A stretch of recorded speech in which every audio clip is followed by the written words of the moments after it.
أشهد أن لا إله إلا الله وحده لا شريك له إياه نعبد وإياه نستعين وأشهد أن محمدا عبده ورسوله أرسله الله كافة للناس بشيرا ونذيرا وداعيا إلى الله بإذنه وسراجا منيرا. Amma ba'd, yang sama kita hormati Bapak Camat Tanjung Pinang Timur, Bapak Lurah Kelurahan Pinang Kencana, DKM Masjid Jami Miftahul Falah, pintu kemenangan, pintu kesuksesan.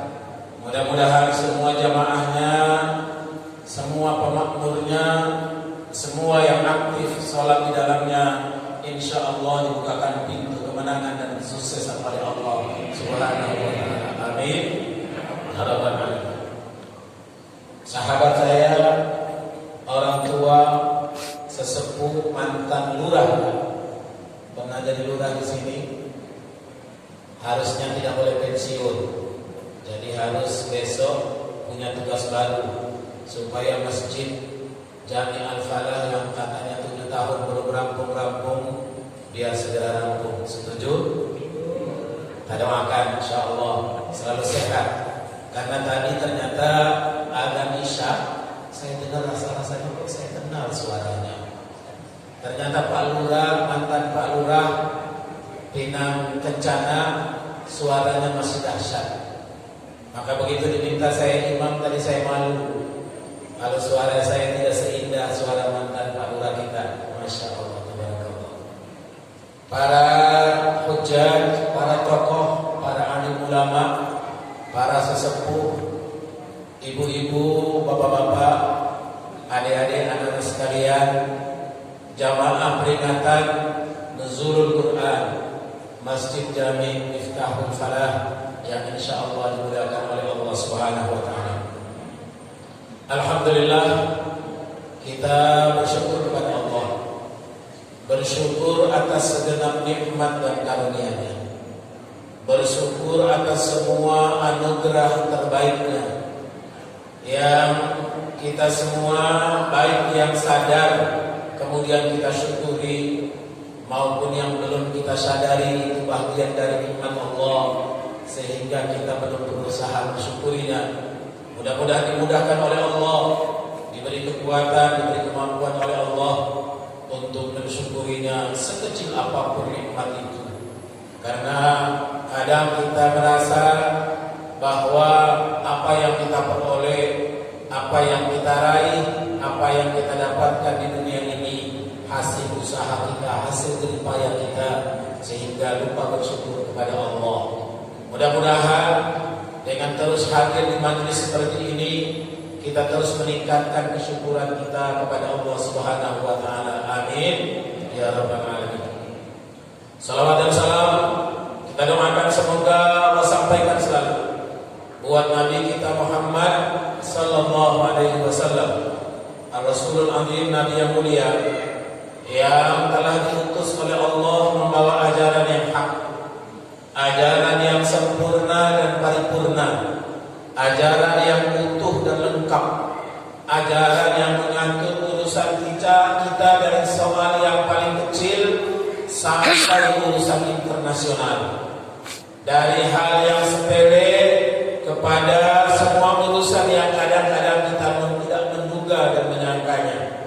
Mudah-mudahan dengan ittiba kita, dengan usaha serius kita mencontoh dan meneladani Rasulullah SAW, kita mampu mendapatkan apa yang dijanjikan oleh Allah, khususnya berupa cinta dan ampunan dari Allah Subhanahu wa Ta'ala. Amin ya rabbal alamin. Bapak-bapak, ibu-ibu, jamaah sekalian rahimakumullah, saya teringat cerita guru saya, murabbi saya, namanya Kiai Haji Abdullah Sa'id rahimahullah. Beliau adalah pendiri pesantren dan sekarang sudah menjadi ormas besar, salah satu ormas besar, dan ormas disebut oleh mantan wakil presiden sebagai ormas tercepat di Indonesia. Namanya Hidayatullah. Waktu itu beliau hendak berangkat kuliah ke Kuwait. Dari Kalimantan datang ke Jakarta. Beliau asli orang Sinjai, orang Sulawesi Selatan. Beliau datang ke Jakarta mau berangkat ke Kuwait dalam rangka kuliah. Tiba-tiba ketemu dengan seorang tua yang hari ini sampai hari ini kita nggak tahu siapa beliau. Kemudian sang orang tua ini bertanya kepada guru saya, kepada Ustaz Abdullah Sa'id rahimahullah. Mau kemana kata beliau? Ya mau ke Kuwait. Mau ngapain? Mau kuliah. Kuliah apa? Kuliah belajar Quran. Sang orang tua itu kemudian bertanya kepada beliau, emang Quran di Kuwait beda dengan Quran di Indonesia? Ya sama, Pak. Kenapa mesti jauh-jauh belajar ke Kuwait? Emang kalau belajar ke Kuwait ada jaminan pulang masih hidup, masih sempat mengamalkan, mendakwahkan, mensyiarkan Al-Quran? Akhirnya guru saya ini ragu untuk berangkat meninggalkan Indonesia, pergi ke Kuwait untuk belajar Quran dan rencana pulang menjadi ulama, kemudian mengembangkan ilmunya. Beliau akhirnya istikharah minta petunjuk dari Allah. Beliau berdoa dalam sholatnya, dalam tahajudnya, dalam qiyamul lailnya, dalam setiap munajatnya. Minta, ya Allah, kalau Engkau ridho dengan rencanaku, maka lancarkan semua urusan, saya bisa berangkat dan belajar di sana. Kemudian pulang bisa membawa ilmu pengalaman, kemudian mensyiarkan, mendakwahkan, mengamalkan di tengah-tengah kehidupan. Akhirnya beberapa hari kemudian beliau qadarullah sakit. Akhirnya beliau menangkap pesan, barangkali ini isyarat dari Allah bahwa saya tak boleh pergi ke Kuwait, cukup di sini saja. Ini satu pelajaran yang sangat berharga. Bukan tak boleh pergi kuliah jauh, tapi ada memang orang yang cukup belajar di sini, mengembangkan ilmunya, menerapkan ilmunya, mensyiarkan, mendakwahkannya, kemudian dia menjadi gaul dan luar biasa. Apa yang terjadi? Beliau berhasil membangun pesantren yang hari ini umurnya 50 tahun lebih dan sudah tersebar ke seluruh Indonesia. Di Tanjung Pinang pun ada, di Bintan ada, dan di beberapa tempat lainnya. Karena beliau berhasil mengembangkan dakwah bukan sekedar belajar Quran, bukan sekedar belajar qiraah, bukan sekedar belajar faham tafsir, kemudian menceramahkan dan mendakwahkannya, tapi beliau lebih menekankan bagaimana Quran itu diterapkan ke dalam kehidupan sehingga terasa dalam semua lini kehidupan. Bagaimana Al-Quran itu betul-betul membumi, terpijak di bumi ini, sehingga orang begitu yakin benar Al-Quran itu hidayah.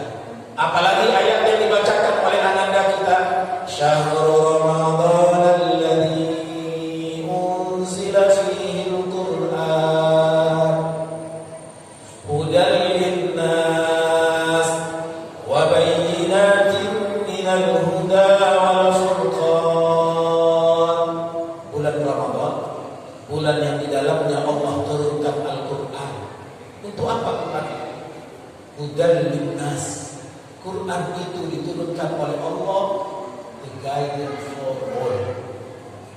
Dia menjadi hidayah, dia menjadi hudan, dia menjadi pengarah, dia menjadi petunjuk, dia menjadi guide bagi seluruh umat manusia. Quran ketika pertama kali diturunkan oleh Allah, Allah menyebut sendiri hudan linnas, tidak disebut sebagai hudan lil muslimin, tidak disebut sebagai hudan lil muttaqin, tidak disebut sebagai hudan lil mu'minin, hudan lil mukhlisin, hudan lil muhsinin, tapi disebut oleh Allah hudan linnas. Dia terbuka untuk menjadi penerang jalan setiap orang. Dia terbuka untuk menjadi penerang jalan semua orang yang mau diajak oleh Allah Subhanahu wa taala kepada petunjuknya. Karena kita semua lahir, kita semua hadir ke muka bumi ini membawa modal yang sama. Siapapun ibu kita, siapapun ayah kita,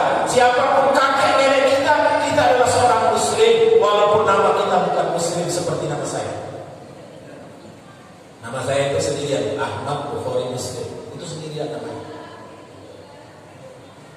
Saya sudah pasti Muslim karena nama saya Muslim, tapi karena nama saya Ahmad Bukhari Muslim, begitu tahu saya orang Indonesia Timur dari Provinsi Nusa Tenggara Timur, Kabupaten Flores Timur, Kecamatan Solor Timur, Desa Lohayong Timur, sekolahnya di Kalimantan Timur, di Balikpapan Timur, pindah ke Jakarta Timur, sekarang tinggal di Bekasi Timur, dan pas sekarang di Tanjung Pinang Timur.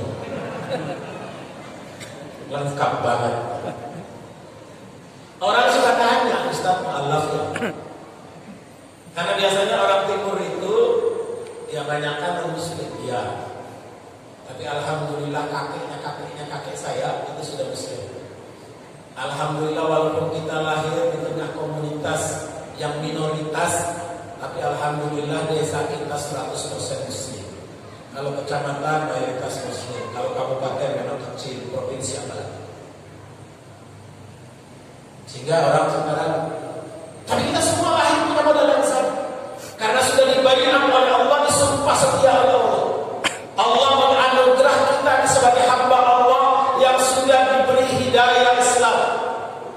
Di surah ke-22 ayat ke-28 Allah Subhanahu wa taala berfirman, "Wajahidu fillahi haqqa jihadi huwa jtabakum wa ma ja'ala 'alaikum fid dini min haraj millata abikum Ibrahim huwa sammakumul muslimina min qabl."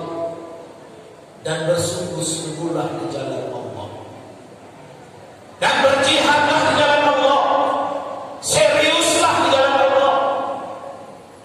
Huwa jtabakum, Allah sudah memilih kita, Allah sudah menjadikan kita semuanya muslim, menjadikan kita semuanya sudah bersyahadat asyhadu an la ilaha illallah wa asyhadu anna muhammadar rasulullah. Siapapun ibu kita, siapapun ayah kita, siapapun kakek nenek kita, tapi untuk jadi orang beriman itu pilihan hidup kita. Surah 18 ayat 29 yang sering kita baca malam atau hari Jumat. Wa qulil haqqu mir rabbikum faman syaa'a falyu'min wa man syaa'a falyakfur. Dan katakanlah yang namanya benar hakiki, kebenaran sejati, kebenaran yang sebenar-benarnya datangnya dari Allah Tuhan kita. Jangan ragu-ragu lagi, jangan canggung, jangan bimbang. Dzalikal kitab la raiba fihi hudal lil muttaqin. Coba lihat, ini saja sudah beda sebutan. Kalau tadi ketika Quran pertama diturunkan Allah sebutnya apa? Hudal lin nas, petunjuk buat seluruh umat manusia, pengarah buat seluruh umat manusia. Tapi begitu Allah Subhanahu bicara tentang keyakinan, bicara tentang esensi Al-Quran, bicara tentang dahsyatnya Al-Quran, bicara tentang hebatnya Al-Quran, bicara tentang luar biasanya Al-Quran, apa bicara Allah? Dzalikal kitab la raiba fihi, ay la syakka fihi, hudal lil muttaqin. Inilah Al-Quran. Inilah yang membuat Rasulullah SAW jadi hebat. Ini yang melahirkan sahabat-sahabat luar biasa radhiyallahu anhum ajma'in. Inilah yang membuat Islam menjadi sekali oleh seluruh umat manusia di dunia ini.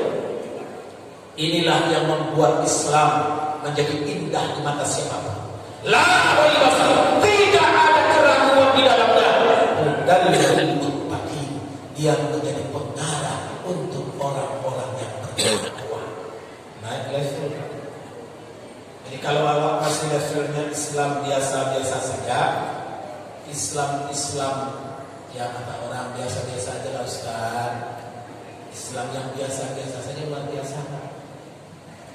Islam yang biasa-biasa saja luar biasa. Al-Islam ya'lu wa la yu'la alaihi.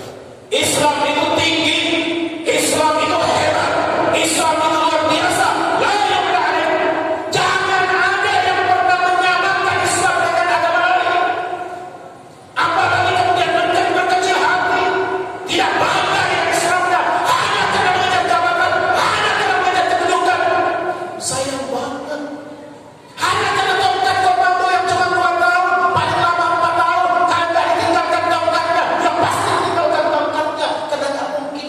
mati totalnya. Tapi kalau Islam dibawa mati enggak. Besok kita nggak ditanya majelisnya untuk apa, bangsa nggak ditanya. Mau kita untuk apa, jabatan nggak ditanya. Apa tugasmu? Apa kehebatan nggak ditanya. Tapi yang ditanya mari. Maka setiap hari Jumat para khutbah, para khatib tidak pernah lupa membaca ayat ini. Ya ayyuhalladzina amanu taqullah ittaqullaha haqqa tuqatih wa la tamutunna illa wa antum muslimun. Wahai orang-orang beriman, bertakwalah kepada Allah haqqa tuqatih, dengan sebenar-benarnya takwa. Jangan setengah-setengah. Jangan ragu-ragu, jangan bimbang, jangan pernah merasa bahwa kita hidup ini ada jasa lain yang lebih hebat dari Islam. Jangan pernah kita mengandalkan yang lain lebih hebat dari Islam, yang lebih tinggi dari Islam, yang lebih mulia dari Islam. Maka ketika itu terjadi, maka kita berada di posisi yang lebih rendah dari apa yang ada yang kita injak.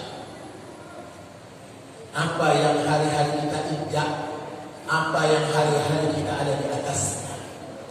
Kenapa? Karena dunia, apa kata dari katanya saja, dana ya jadi dunia, itu artinya apa? Rendah. Jadi kalau semakin dikejar dunia, itu artinya kita semakin turun pangkatnya, turun martabatnya, turun kehormatannya.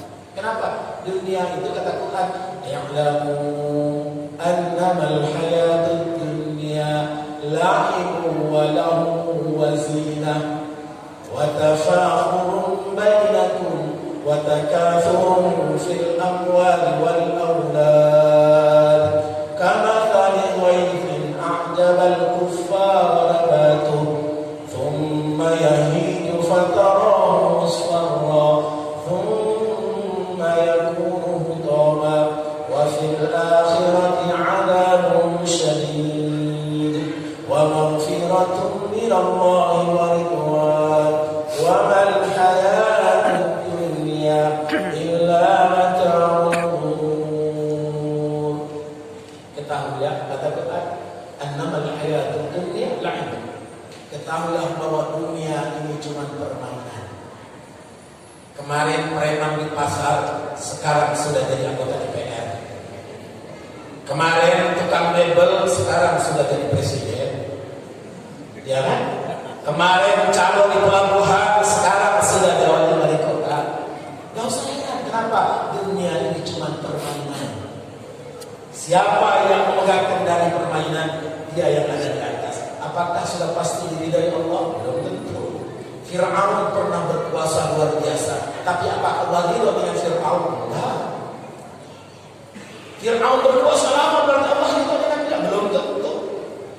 Namrud pernah berkuasa lama kuasanya, tetapi apakah Allah ridho dengan Namrud? No way, enggak.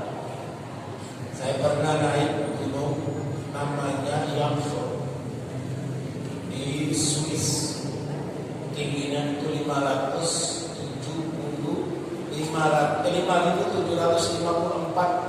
kaki dari permukaan laut.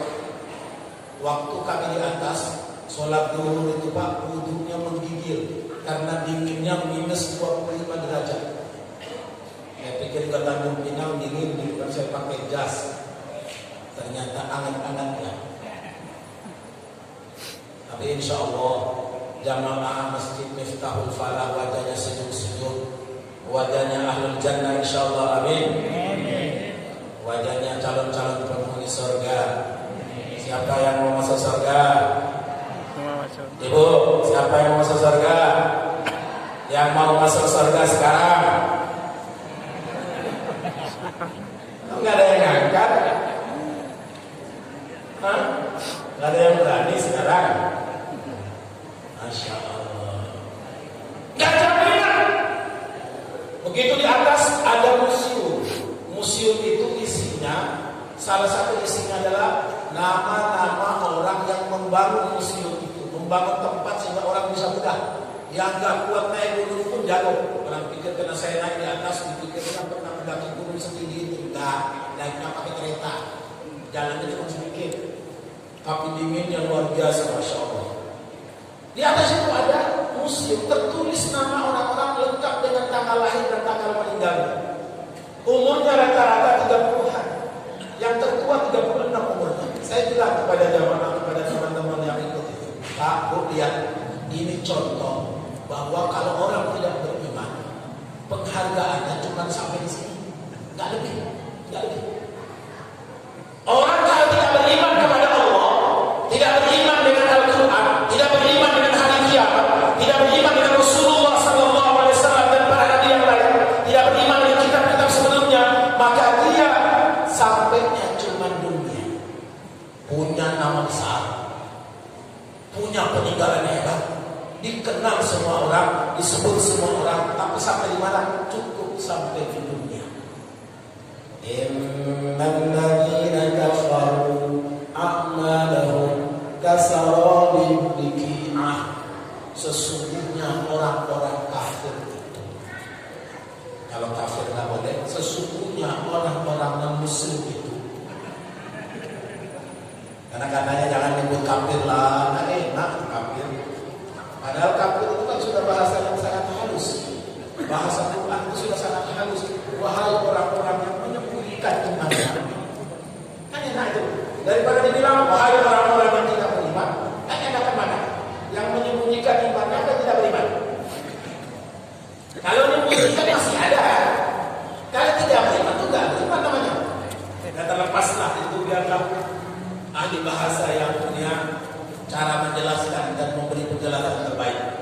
Saya cukup memberi keyakinan kepada kita bahwa nggak enak jadi orang tidak beriman, apalagi menyembunyikan imannya. Menyembunyikan imannya. Kalau menyembunyikan harus, menyembunyikan jangan. Apa? Kasarabin biqi'ah. Amalnya adalah seperti fata morgana. Coba lihat siang hari lagi haus banget, panas. Tiba-tiba begitu di aspal dari jauh kelihatan kayak air. Coba didekatin pengen rasa sedikit injak. Kalau kau sampai di sana, nggak ada air. Itulah amalan orang-orang yang tidak beriman. Amalan orang-orang yang menyembunyikan imannya. Amalan orang-orang yang tidak percaya kepada Allah dengan sesungguh-sungguhnya, tidak percaya dengan hari akhir yang sesungguh-sungguhnya. Karena ada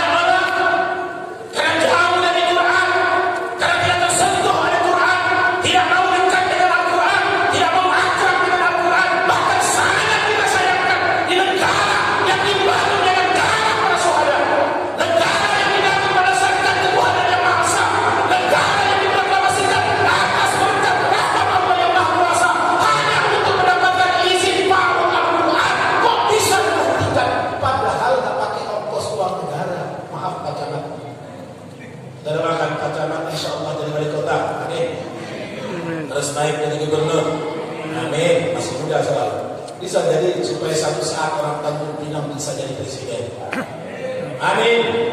Yang kencang aminnya. Karena dulu di kampung saya orang lebih kenal Tanjung Pinang daripada Jakarta. Karena semua rata-rata orang di kampung saya itu merantaunya ke Tanjung Pinang, bukan ke Jakarta. Jadi Tanjung Pinang punya sejarah tersendiri. Begitu saya diundang 2 tahun, 3 tahun yang lalu ke Tanjung Pinang, senang banget gitu. Karena kayak apa sih Tanjung Pinang itu? Kok dulu orang di kampung saya itu semua merantau di sini. Mari saya tanya cerita sama Pak Gubernur, katanya karena di sini punya produksi dulu boksit ya. Di Jakarta nggak ada, makanya orang merantau di sini. Kata itu mungkin, kok bisa? Kenapa? Takut.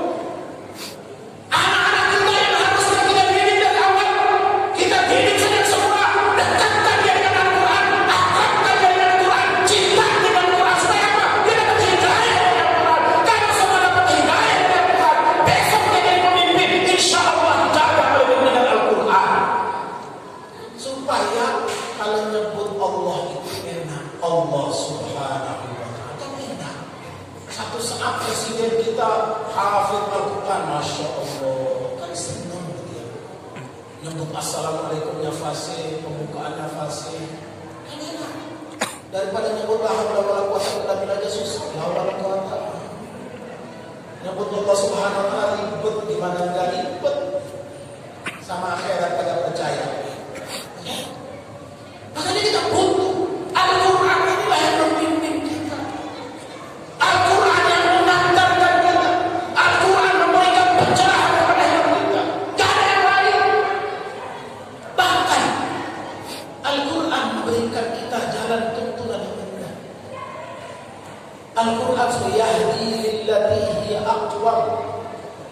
Allah menyebut agar Al-Quran mengantar kita, membimbing kita, mengarahkan kita. Bukan sekedar menunjukkan. Saya sering memberi contoh. Kalau menunjukkan doang, nggak nyampe-nyampe kita. Kalau cuma baca modalnya petunjuk, misalnya petunjuk arah ke mana? Pelabuhan. Bisa nggak nyampe-nyampe kalau cuma modalnya petunjuk baca. Tapi sekarang alhamdulillah sudah apa? Sudah ada Google Map. Kemana-mana tinggal pencet alamat dan sampai. Mudah sekali. Kenapa? Karena sekarang kita ini alhamdulillah bukan hanya diciptakan oleh Allah, diberi fasilitas oleh Allah, dikasih oleh Allah buku panduan. Bapak-bapak mau nggak beli mobil Lamborghini, tapi buku panduannya buku mobil SMK? Halo, Bapak, Pak, emang nggak ada mobil SMK di Tanjung Pinang? Hah? Nggak ada, Pak? Nggak ada. Ya Allah, itu mobil lewat jalan tol langit, Pak.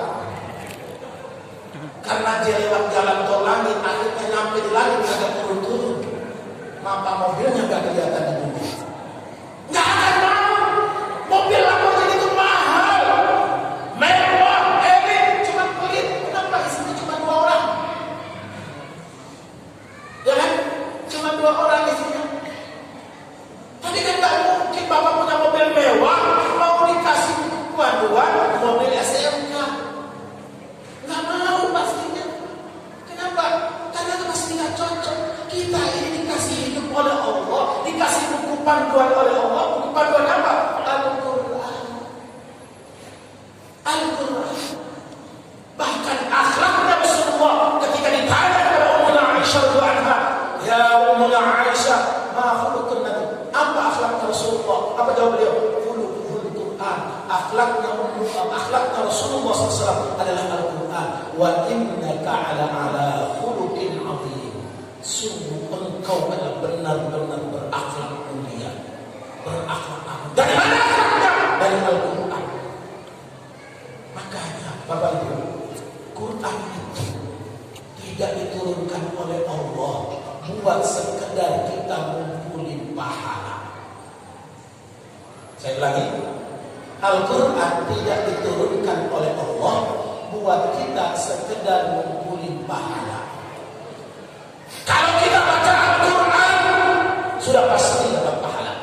Jangankan baca Al-Quran, jangankan memahami Al-Quran, jangankan menghafal Al-Quran, mendakwahkan Al-Quran, mensyiarkan Al-Quran, membela Al-Quran, mendengar saja, menyimak bacaan Al-Quran, sudah disebut oleh Allah Subhanahu wa taala langsung dalam Al-Quran. Di akhir menjelang akhir surah Al-A'raf, wa idza quri'a 'alaihimul Qur'an fastami'u lahu wa ansitu la'allakum turhamun. Apabila dibacakan Al-Quran, kata Allah, apabila dibacakan Al-Quran fastami'u lahu, maka menyimaklah. Jadi bukan sekedar mendengar. Kalau mendengar itu bahasa kata isma'u, mendengarlah. Mendengar boleh sambilan. Tapi kalau tadarus kedengaran Al-Quran, sampai kepleset bahasa Minang. Kan banyak orang Minang saja. Ya, yang jelas mantan Pak Lurah orang Minang. Pak RW orang Minang. Hah? Orang Melayu. Insya Allah. Tapi biasanya kan namanya Pak saya. Biasanya namanya Pak Safrizal, Pak Safrizal. Oh Pak Safrilis. Kalau Pak Safrilis biasanya orang awam. Ya. Karena tidak ada orang Melayu namanya Safrizal, tidak ada. Kalau Safrilis masih ada lah. Kalau Abdul Hadi banyak Jawa, Arab lah. Sampai di mana saya jadi lupa? Dibaca apabila dibacakan Quran. Imam Al-Layth rahimahullah dikutip oleh Sa'di dalam kitabnya Taisir Karimur Rahman. Apa kata beliau? Fala'allahuna wajibun lillah. La'alla di sini maknanya wajib bagi Allah. Asal apa? Istami'u. Ma'ai istami'u. Istami'u as-sam'u bil-ihtimam. Istami'u itu artinya mendengar dengan perhatian, menyimak. Jadi bukan sambilan. Makanya kalau setel Quran, jangan nyetel Quran, maaf, yang jaga masjid khususnya, nyetel Quran dia pergi mandi, dia pergi ke toilet, dia pergi jalan-jalan. Jangan. Karena kalau disetel Quran itu siap untuk didengarkan, bukan untuk hiburan orang. Quran itu disetel buat kita dengar, kita menyimak, kita memperhatikan. Kenapa? Karena jangankan membaca, menyimak saja kata Al-Quran. Wajibun lillah, wajib bagi Allah. Ngapain? La'allakum turhamun, pasti dapat rahmat. Maka rahmat yang paling dekat dengan kita, rahmat yang mudah kita peroleh, rahmat yang gampang kita raih, yang mudah kita dapat. Kenapa? Mendengar, menyimak Al-Quran. Tak baca pun menyimak saja Al-Quran, sudah pasti dapat rahmat. Dan Rasulullah sallallahu alaihi wasallam beliau pernah menyatakan, la aqulu alif lam mim harf walakin alif harf lam harf wa mim harf wa likulli harfin ashru hasanat. Aku tidak mengatakan bahwa alif lam mim itu satu huruf, tetapi alif satu huruf, lam satu huruf, mim satu huruf, wa likulli harfin ashru hasanat, dan setiap hurufnya ada minimal 10 kebajikan. 10 kebaikan, tapi jangan disangka dengan hitungan kita. 10 itu tak berarti setelah 9 sebelum 11. Kenapa? Karena rumus Islam berbeda dengan rumus umum. Kalau rumus kita 1 tambah 1 berapa? 2. Ya. Kalau Islam tidak, 1 tambah 1 27. Bukan 27 kali, tapi 27 derajat. Bapak sendirian datang ke masjid, ada orang mengawali sholat berjamaah. Apa kata Nabi? Sholatul jamaah tafdulu min sholatil fard bi 27 darajat. Sholat jamaah itu lebih utama dari sholat sendirian, 27 derajat. 1 tambah 1 sama dengan 27 derajat, bukan 27 kali. Allahu Akbar. 1 kurang 1 berapa? Habis 0. Tidak. Rumus Islam dah. Mathalul ladzina yunfikuna amwalahum fi sabili kamathali habbah ambatat sab'a sanabila fi kulli sunbulatin mi'atu habbah wallahu yudha'ifu liman yasha wallahu wasi'un alim. Perumpamaan. Bapak Ibu dari rumah bawa uang merah, jangan waktu berinfak dipilih yang hijau, apalagi dipilih yang Ahmad Maturisi alias Batu Muda. Pilihlah yang Soekarno Hatta, ya. Kalau tidak yang diulah, sekurang-kurangnya yang hijau, ya. Ya Pak, percaya tak? Percaya? Ini Quran, kata Quran 1 kurang 1 menurut bahasa kita 0, ya. Tapi ternyata Quran tidak. 1 kurang 1 sama dengan 700. Bisa 7.000, 70.000, 700.000, 7 juta, 7 miliar, 7 triliun, 7 bilion, 7 tak terhingga. Wallahu yudha'ifu liman yasha. Allah Maha melipat gandakan. Allah Maha melipat gandakan. Bisa berlipat-lipat kali. Apalagi di bulan Ramadan yang mulia. Maka Bapak Ibu, malu dan kalau masjid kita tak jadi-jadi. Pak, halo, halo. Ini baru gigi pertama Pak. Saya biasanya kalau ceramah itu paling cepat 4 jam. Sanggup? Sanggup? yang sanggup tinggal, saya mau pulang. Apalagi di bulan Ramadan, Al-Quran memberi sugesti, Al-Quran memberikan spirit, Al-Quran memberikan motivasi luar biasa. Perumpamaan kita menafkahkan harta di jalan Allah sama dengan menanam satu biji. Dari satu biji 77 tangkai, dari 7 tangkai setiap tangkai yang menghasilkan 100 biji, dan artinya 7 kali 100 sama dengan 700. Allah yudha'ifu liman yasha. Allah melipat gandakan. Apalagi di bulan Ramadan yang sunnah jadi wajib, yang wajib dilipat gandakan oleh Allah. Menyumbang 100.000 di hari biasa tentu berbeda dengan di dalam bulan Ramadan. Kenapa? Pasti punya nilai istimewa. Apalagi menjelang namanya Lailatul Qadar. Inna anzalnahu fi Lailatul Qadar. Wa ma adraka ma Lailatul Qadar. Lailatul Qadri khairun min alf syahr. Tanazzalul malaikatu war-ruhu fiha bi'izni rabbihim min kulli amr. Salamun hiya hatta matla'il fajr. Kalau Bapak malam ini mengeluarkan 100.000, 300.000, 900.000, 1 juta, 2 juta, seterusnya, maka sama dengan beramal selama 84 tahun kurang lebih. Senang gak Pak? Halo? Pak? Kayaknya belum makan. Bu, Ibu, senang gak? Senang gak? Apanya?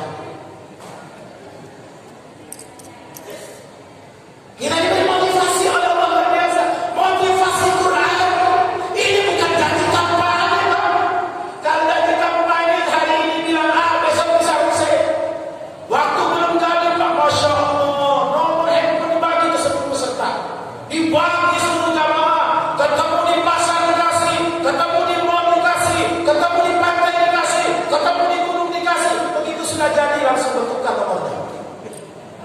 Begitu Bapak datang tadi janji, ditanya sama asistennya, memang Bapak ada janjian di mana janjian? Nomornya udah nggak ada. Itu kalau janji kampanye, ini janji Quran. Tapi di kampungnya Pak Lurah, mantan Lurah kita, Pak Haji Irwan, menuju kalau kita dari Padang menuju kampungnya Pak Haji Datuk ini, itu ada kampung di Padang. Jadi ternyata orang Padang matematikanya salah. Bahkan begitu, karena di arah dari tanah itu ada kampung namanya 2 kali 11 6, Pak. Karena 2 kali 11 6 Tipuang. Dan ke Pariaman itu ada kampung namanya 2 kali 11 6, Pak. Ada 6 Tipuang. Jadi matematika. Jadi mana-mana orang Minang itu cerdas. Tapi ternyata matematika di kampungnya salah. 2 kali 6 cuma 11, Pak. Itu nama kampung, bukan matematika. Dari rumusnya beda. Ini kenapa? Karena motivasi Quran. Allah memberikan jaminan. Maka kembali kalau kita mendengar saja segitu hebatnya, membaca sebegitu besarnya pahalanya. Apalagi bulan Ramadan, Imam Asy-Syafi'i rahimahullah, belum ada komputer, belum ada handphone, belum ada alat hitung canggih, tapi beliau berhasil sudah menghitung huruf-huruf Al-Quran. Allah. Tahu berapa huruf Al-Quran, Bu? Bu? Tahu gak? Kalau yang tahu hadiahnya tiket Tanjung Pinang sampai Jeddah. Pulangnya bayar sendiri. Pulangnya bayar. Ayo. Ada yang tahu? Gede loh, mahal loh, Pak. Kalau tiket sekarang Jakarta Jeddah itu 13 juta, 12 juta, 13 juta, berarti kan lumayan itu 6,5 juta. Tambah lagi Tanjung Pinang. Jakarta Tanjung Pinang taruhlah 1 juta. Bagi 2 berarti 500, berarti 7 juta, Pak. Ayo. Berapa, Pak? Huruf bukan ayat.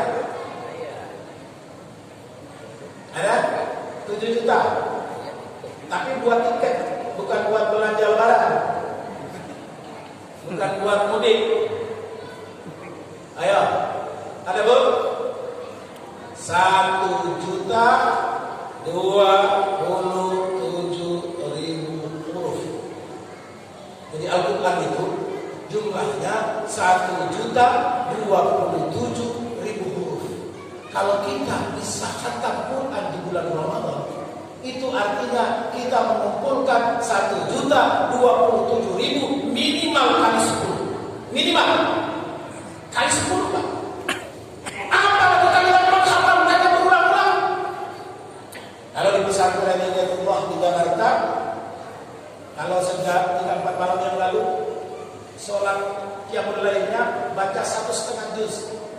Sholatnya 2 jam. Nanti 10 terakhir bisa 4 jam. Dari jam 12 sampai jam 4. Ternyata belum seberapa. Di Magetan, di Temboro, orang sholat tarawih dari jam 8 malam sampai jam 4 subuh, 8 jam. Itu sholat. Tapi kan yang lagi beredar sholatnya 23 rakaat 7 menit.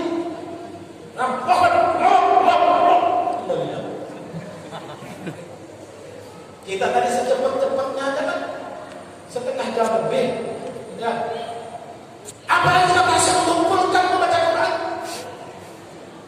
Saya pernah jumpa dengan seorang nenek di Bukit Tinggi. Neneknya mantan Menteri Komunikasi dan Informatika, Menkominfo, Pak Ifatul sendiri. Neneknya itu orang Bukit Tinggi. Beliau khatamnya 3 hari sekali. Hari biasa Pak, 3 hari sekali. Saya cerita sama anak SMA, ada yang bilang, iya Ustaz, kalau nenek-nenek kan ada PR Ustaz.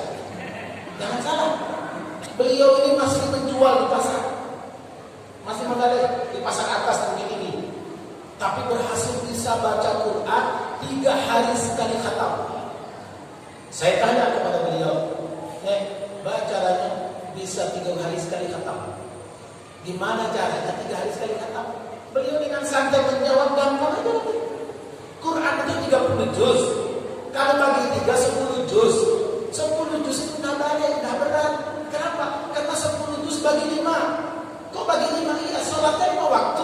Jadi satu sholat baca 2 juz sama dengan 1 hari 10 juz. Artinya apa? Setiap 3 hari sekali khatam. Kalau kita bacanya lancar, setengah jam 1 juz. Ya taruhlah 1 jam 1 juz. Kan cukup butuh kali 10. Kita butuh 10 jam. Bagaimana kita mengaktifkan waktu? Banyak betul waktu kita terbuang. Kenapa? Karena katanya tidur itu harus 8 jam.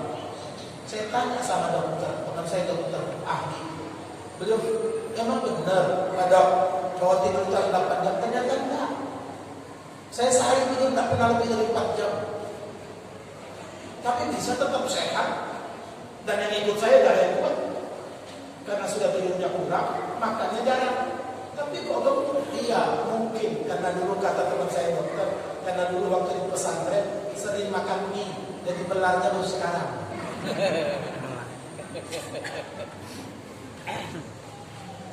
Itu baru membaca. Tapi ternyata Quran tidak diturunkan oleh Allah buat kita tidak dapat pahala dari membacanya. Quran harus diamalkan, Quran harus diterapkan, Quran harus diwujudkan dalam kehidupan. Tak pernah kita mewujudkannya. Banyak betul pelanggaran dalam kehidupan karena kita tidak faham arahan Quran.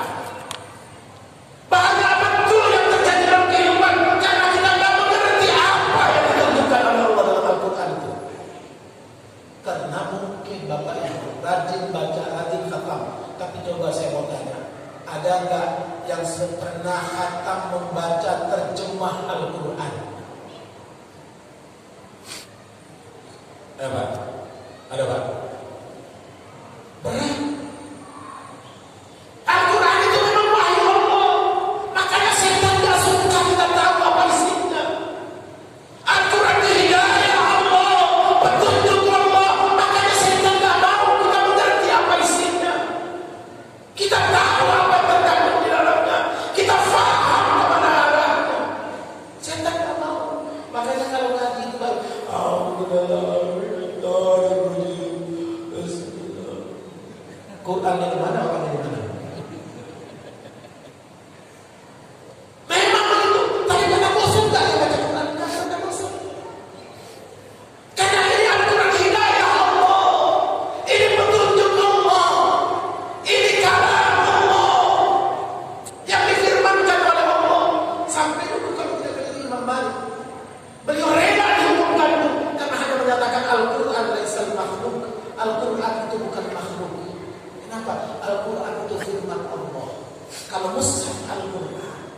boleh jadi makhluk karena kertas, tapi Al-Quran yang bukan makhluk.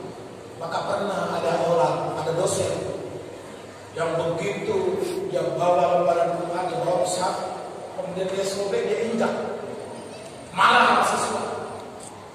Begitu marah mahasiswa, kata dosennya, kenapa kalian marah? Kan cuma lembaran. Iya, tapi itu kan Al-Quran. Iya kan cuma tulisannya. Oh begitu.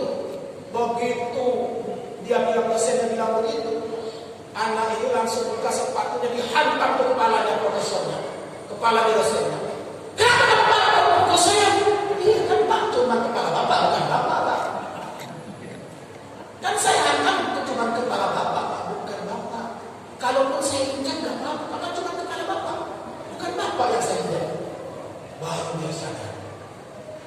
Kenapa? Orang kalau pintar, terlalu pintar, bisa kebelinger. Maka Nabi SAW 1443 tahun yang lalu sudah mengumumkan, man izdada ilman lam yazdad huda wa lam yazdad min Allah illa huda. Siapa yang bertambah ilmunya, bertambah pengetahuannya, bertambah gelarnya, bertambah hebatnya, tapi dia bertambah hidayah dari Allah, lam yazdad min Allah illa huda. Tidak akan bertambah kepada Allah kecuali semakin jauh dari Allah. Maka jangan heran ada orang gelarnya profesor, doktor, dipanggil dia, tapi bukan orang Melayu, bukan orang Minang, tapi dipanggil dia. Dia ceramah katanya, enak banget dari orang Islam. Emang ini film Berdi, cukup baca la ilaha illallah di akhir hayat bisa masuk surga. La ilaha illallah itu bukan kalimat, tapi kalimat persatuan. Nah ini namanya orang banyak ilmu tapi nyeleneh. Maka pantas Nabi SAW sudah mengumumkan afatudin yang buat agama ini rusak, yang buat agama ini jadi kacau balau, buat agama tidak diyakini oleh pengikutnya, tidak difahami baik oleh umatnya karena tiga faktor. Faktor yang pertama kata Nabi, faqihun faqih, orang yang faham agama, mengerti agama, tahu agama, tapi nyeleneh. Pakiah tapi nyeleneh.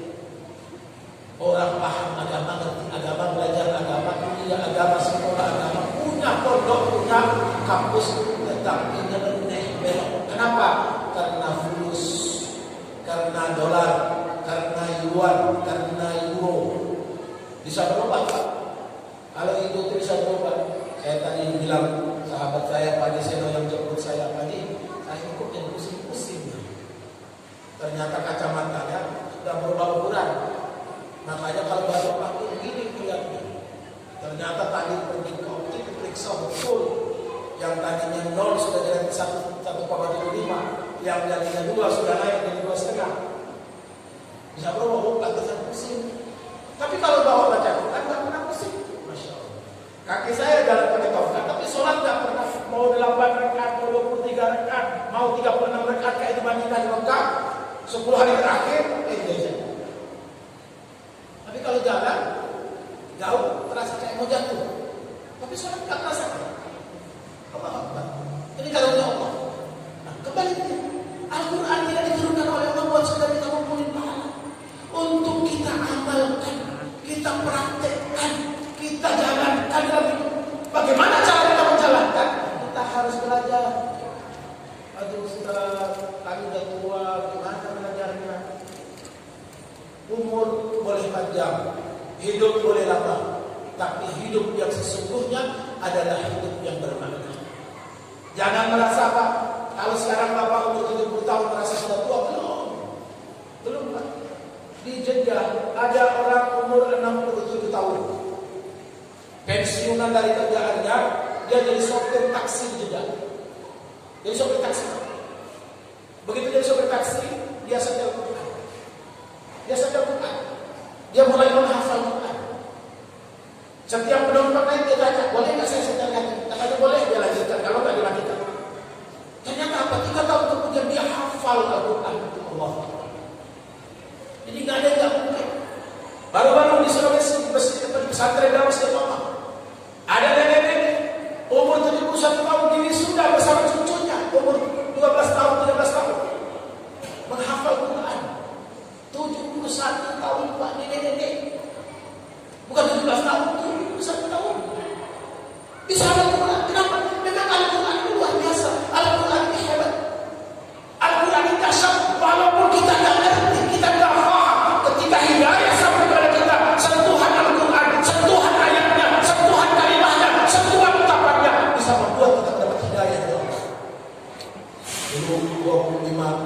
tahun yang lalu ada jamaah saya, beliau dosen saya di kampus.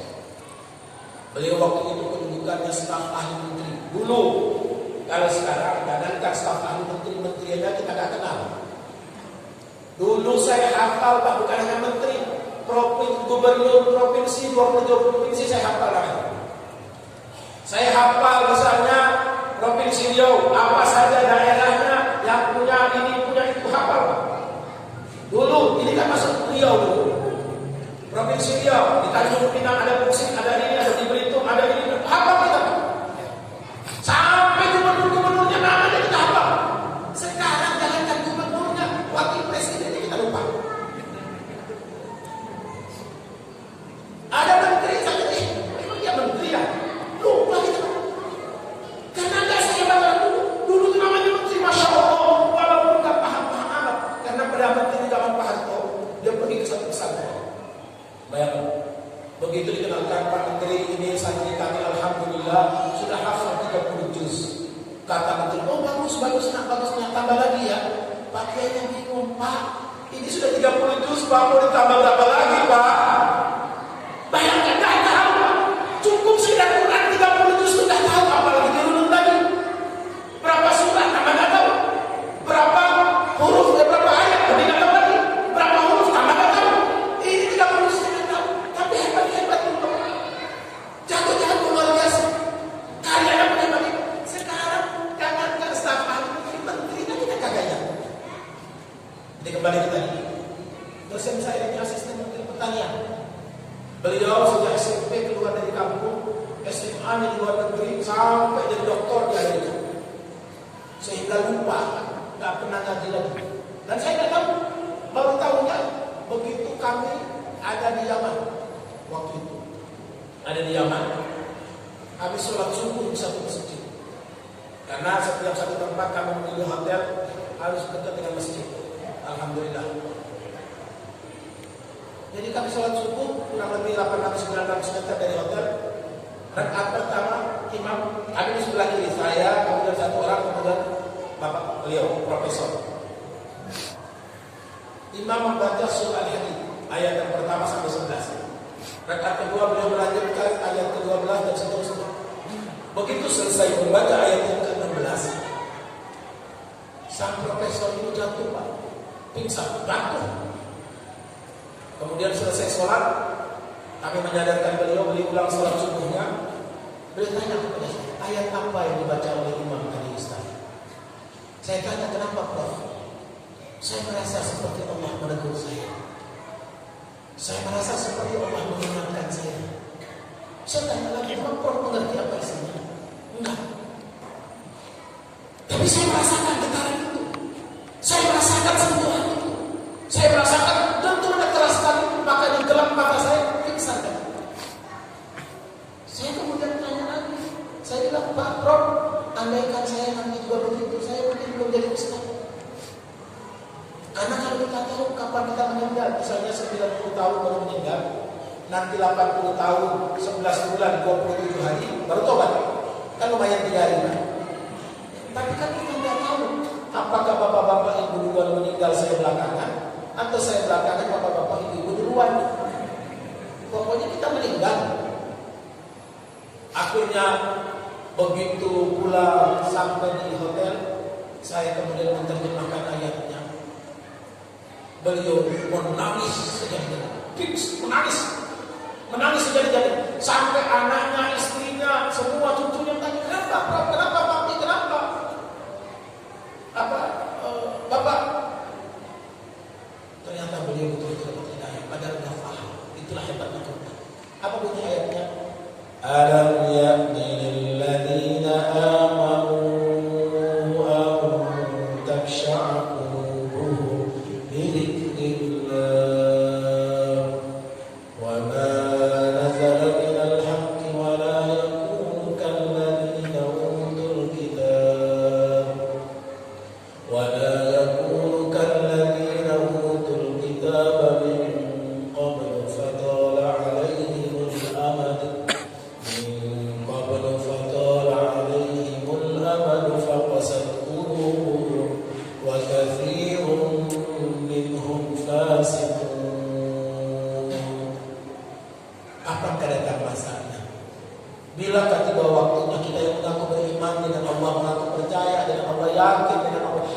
takhsha qulubuhum li dzikrillah. Tunduk hati kita, tunduk pikiran kita, tunduk perasaan kita untuk ingat dengan Allah. Wa ma nazala minal haqq.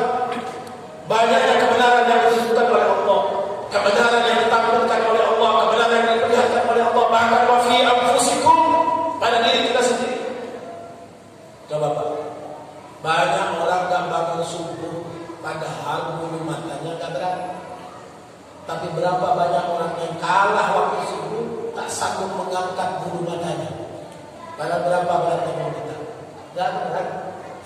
Tapi banyak orang gak sanggup. Namanya kalau sudah ngantuk biar petinju.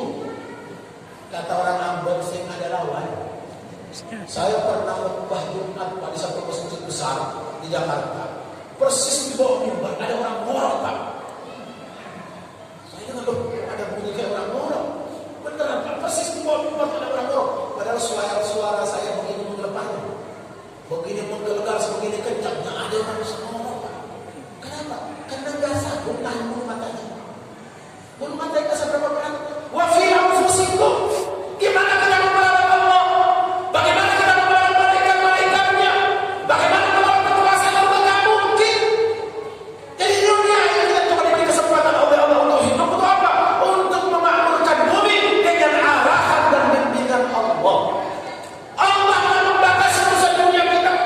Allah tak membatasi kemampuan kita. Silakan cari ilmu sedikit di bidang. Silakan cari pekerjaan sebanyak-banyaknya. Silakan hasilkan harta sebanyak-banyaknya. Tapi harta kita, ilmu kita, tenaga kita tidak boleh lepas dari lillahi rabbil alamin.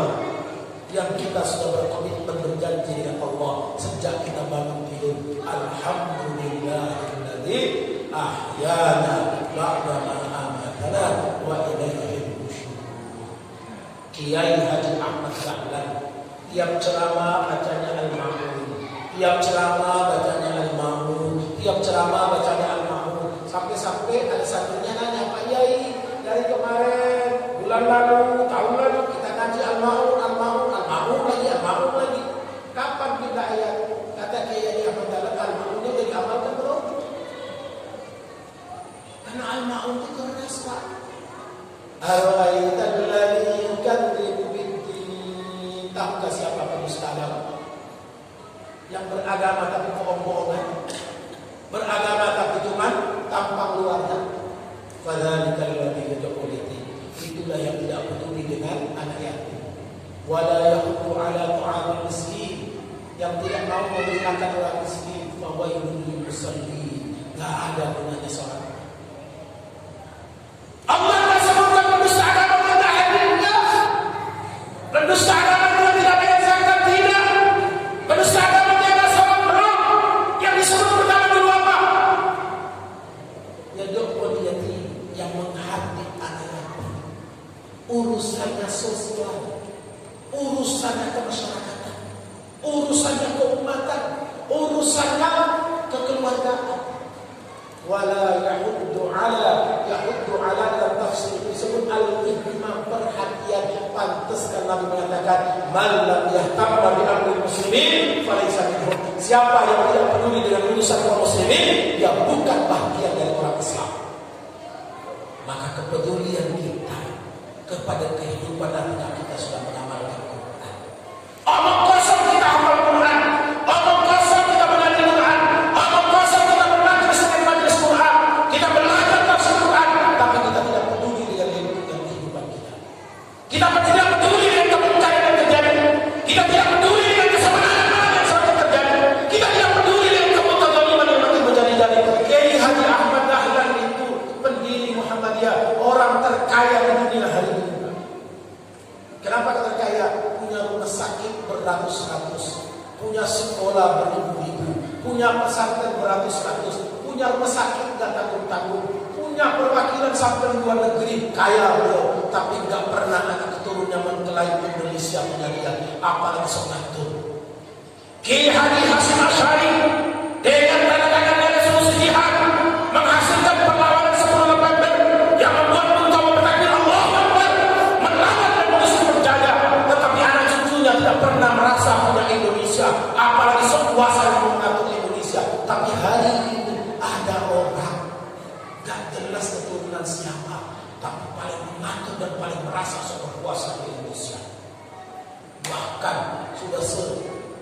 Sudah sehancur ini negeri, mau ditambah di PBB. Ngaku pula ada big data dari Hong Kong. Big data apa big bohong? Nggak boleh, Pak. Ada orang yang sopan yang berkuasa mengatur seluruhnya sampai kita berterani. Kalian bebas kita yang bebas. Kok bisa? Kenapa ini terjadi? Karena kita umat Islam pada random, pada tunggu, pada tidur. Kenapa tidur? Karena nggak peduli. Kenapa nggak peduli? Nggak peduli karena nggak sadar. Kenapa nggak sadar? Karena nggak ada ilmunya. Kenapa nggak ada ilmunya? Karena nggak mau belajar. Kenapa nggak mau belajar? Karena tak termotivasi. Kenapa tak termotivasi? Karena tidak diciptakan kondisi. Kenapa tidak diciptakan kondisi? Karena penguasanya, kata Nabi nomor 2, perusak agama kedua adalah Imam Jair, penguasa yang zalim. Orang puasa boleh makan, tapi kalau halal bihalal tak boleh makan, tetap ngapain halal bihalal? Mau datang joget-joget? Halal bihalal itu makan-makan, Pak. Kalau puasa baru nggak boleh makan-makan. Kalau buka puasa makan-makan. Kalau buka puasa dilarang makan-makan. Terus mau ngapain kita? Semua sudah dibolak-balikan. Yang benar dibilang salah, yang salah bisa dibilang benar. Bisa kenapa? Karena dia yang berkuasa. Kenapa dia berkuasa? Karena dulu bapak gak peduli. Karena dulu ibu gak peduli. Ibu cuma datang masjid, sholat pulang, gak peduli dengan urusan ini itu. Sehingga siapa yang jadi orang yang gak peduli dengan urusan kita? Kenapa kita begini hari ini? Karena dulu kita gak begitu. Karena dulu kita gak begitu, maka jadilah kita hari ini begitu. Jadi jangan salahkan alam, jangan salahkan bumi, jangan salahkan langit. Salahkan siapa? Salahkan kita sendiri. Inna Allah la yughayyiru ma biqaum hatta yughayyiru ma bi anfusihim. Allah tidak akan merubah nasib satu kaum, merubah satu negeri, merubah satu bangsa hatta yughayyiru ma bi anfusihim, sampai orang-orang yang ada di negeri itu mau merubah dirinya sendiri.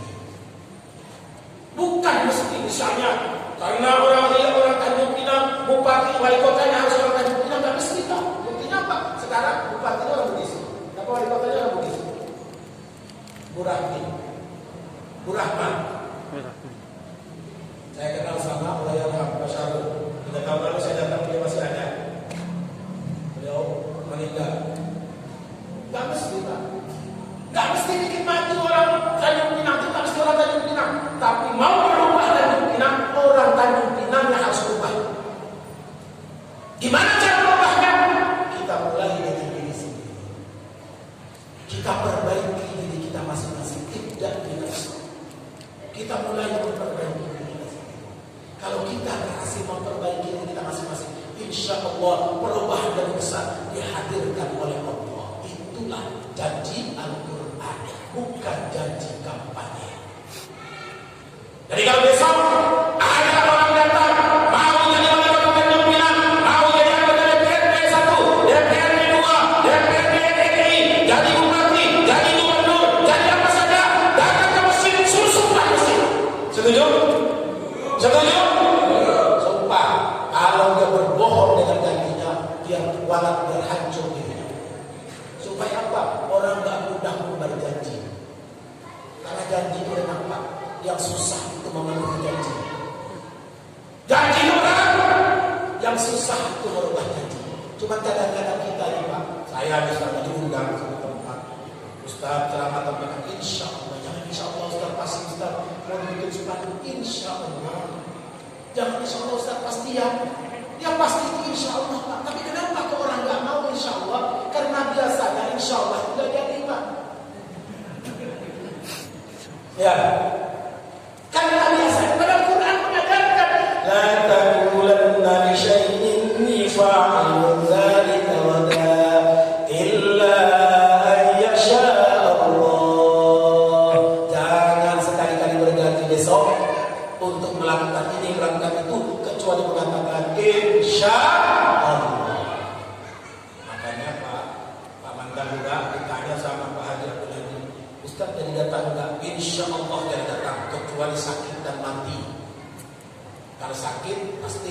lah. Nah, kalau sakit masih bisa datang lah. Kalau mati datang juga Pak, tapi digotong. Kan nggak mungkin mati di Jakarta dibawa ke sini digotong dikuburkan di bumi fisabilillah, raja di fisabilillah. Apalagi kebetulan di penyengat, apa namanya? Kampung penyengat itu Gurindam 12. Oke.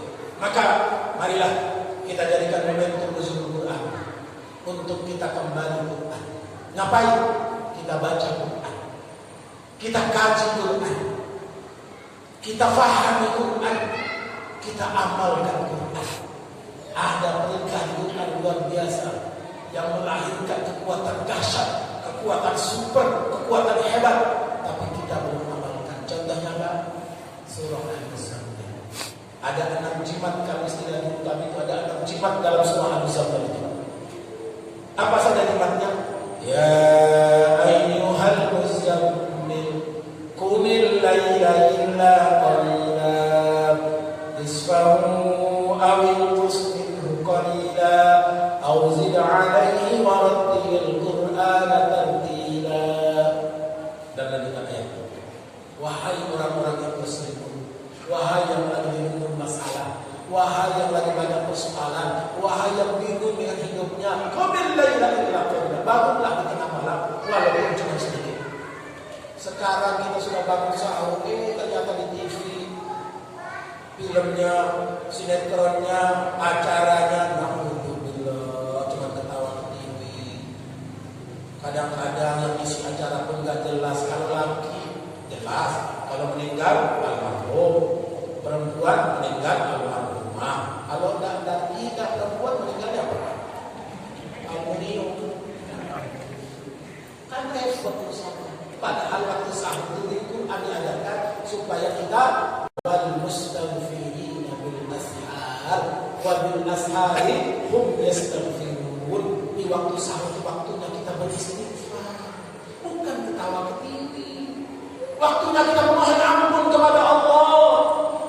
Waktunya kita menemukan dosa dan salah kita. Itulah petunjuk Quran. Kenapa kita nggak tahu? Karena kita nggak baca. Kenapa kita nggak baca? Karena malas. Kenapa nggak mau? Kenapa malas? Karena tak termotivasi. Kenapa tak termotivasi? Nggak ada suasananya.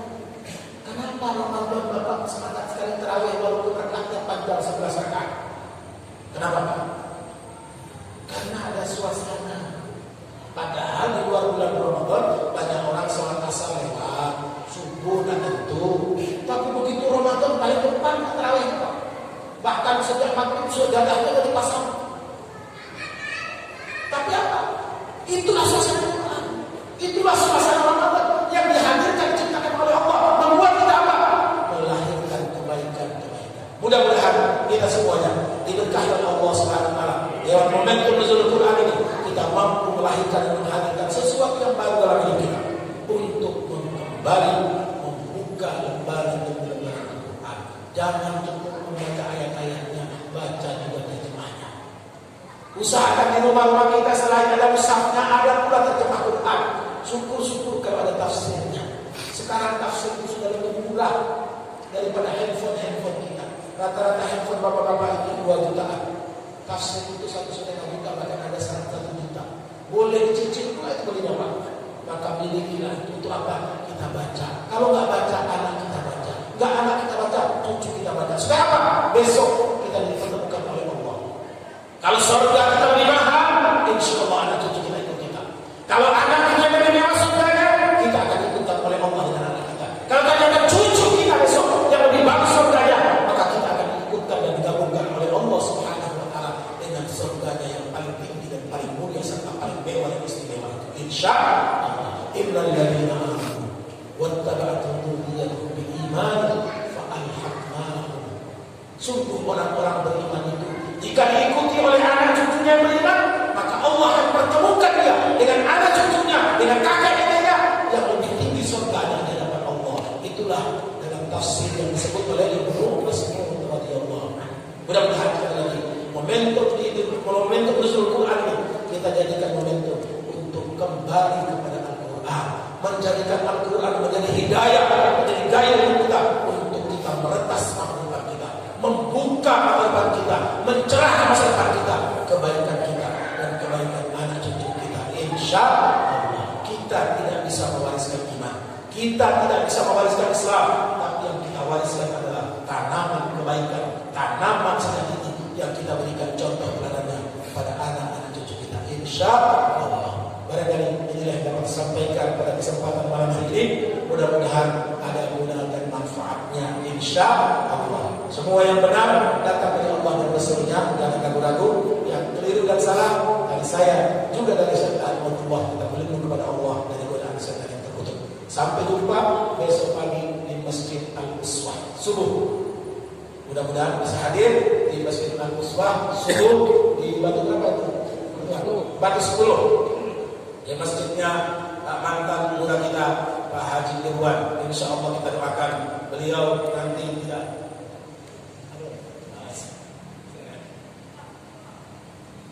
Barangkali sebelum tutup, ini ada item sedikit yang dibawa oleh dari Jakarta, kopi sehat UBM Ustadz Bukhari Muslim. Beliau ini bawa kopi, hasil penjualnya digunakan untuk pembangunan pesantren di Batam saja, di Bogor. Barangkali ada yang mau pesan kopi ini 200 gram, harganya Rp50.000, sebungkus ini 200 gram. Barangkali sebelum kita beranjak dari tempat duduk kita, barangkali ada yang pesan. Kalau BB boleh? Pak, ya. BB boleh dulu. Boleh. 200 gram. Lebih terus datang lebih.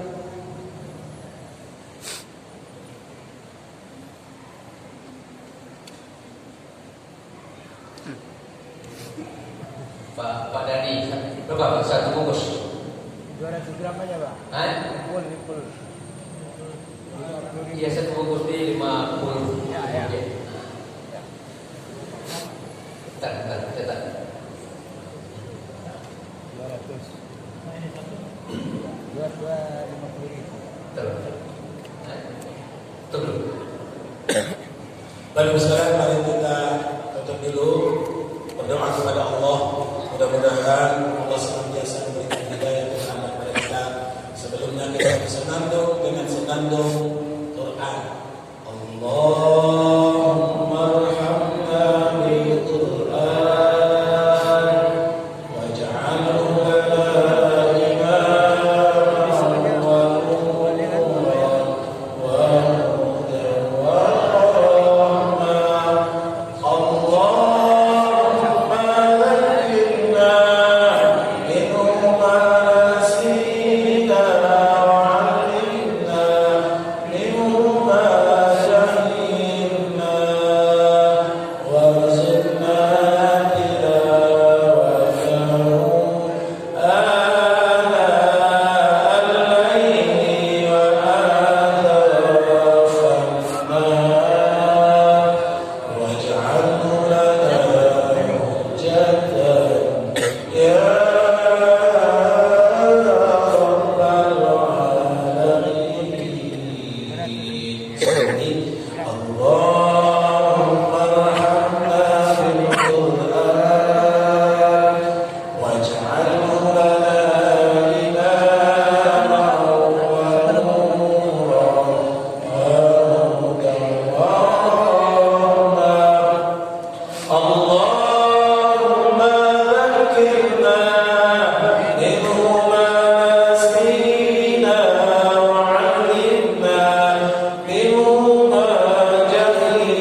wa sallallahu wa sallam ala khatamil anbiya wal mursalin wa ala alihi ajma'in.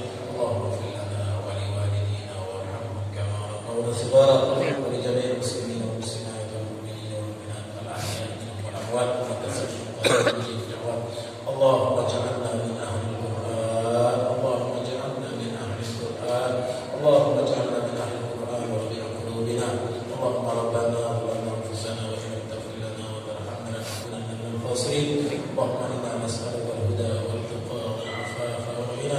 Allahumma ihdinas siratal mustaqim siratal ladzina an'amta 'alaihim minan nabiyyin was-siddiqin wash-shuhada'i was-salihin wa hasuna ulaika rafiqa. Rabbana taqabbal minna innaka antas samiul 'alim wa tub 'alaina innaka antat tawwabur rahim. Rabbana atina fid dunya hasanah wa fil akhirati hasanah wa qina adzaban nar. Sallallahu alaihi wa ala alihi wa sahbihi. Subhana rabbika rabbil izzati amma yasifun wa salamun alal mursalin wa akhiru da'wana walhamdulillahi rabbil alamin. Hadana wa ajma'in. Wassalamu alaikum